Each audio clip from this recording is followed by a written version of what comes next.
Good evening, everybody. I just want to make a few brief comments about the attacks across Paris tonight. Once again, we've seen an outrageous attempt to terrorize innocent civilians.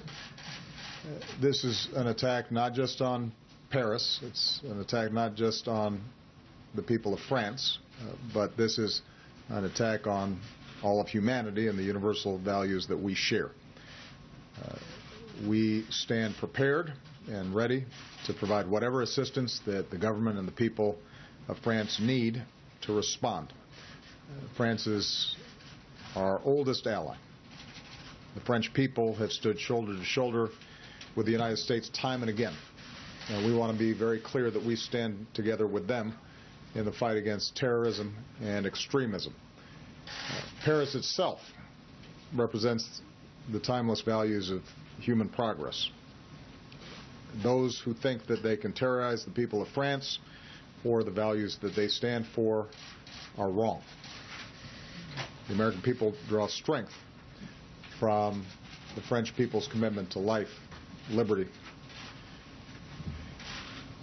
pursuit of happiness.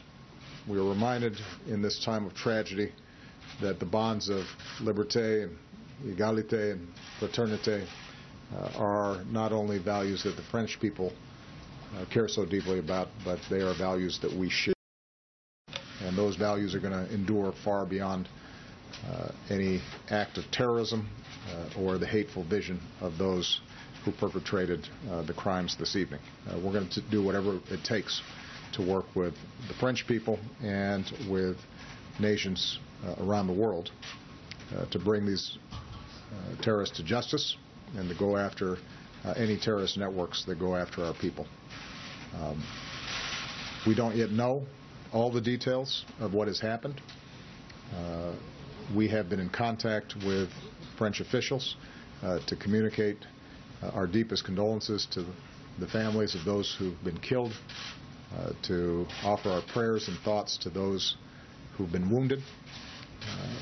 We have offered our full support to them. The situation is still unfolding. I've chosen not to call President Hollande at this time because my expectation is that he's very busy at the moment. I actually, by coincidence, was talking to him earlier today in preparation for the G20 meeting. But I am confident that I'll be in direct communications with him in the next few days, and we'll be coordinating in any ways that they think are helpful in the investigation of what's happened. This is a heartbreaking situation, and obviously those of us here in the United States know what it's like. We've gone through these kinds of episodes ourselves. And whenever these kinds of attacks happened, we've always been able to count on the French people to stand with us. They have been an extraordinary counterterrorism partner, and we intend to be there with them in that same fashion. I'm sure that in the days ahead we'll learn more about exactly what happened, and my teams will make sure that we are in communication with the press to provide you accurate information. I don't want to speculate at this point in terms of who was responsible for this. It appears that there may still be live activity and dangers that are taking place as we speak. And so until we know from French officials that the situation is under control and we have more information about it, I don't want to speculate. Okay? Thank you very much.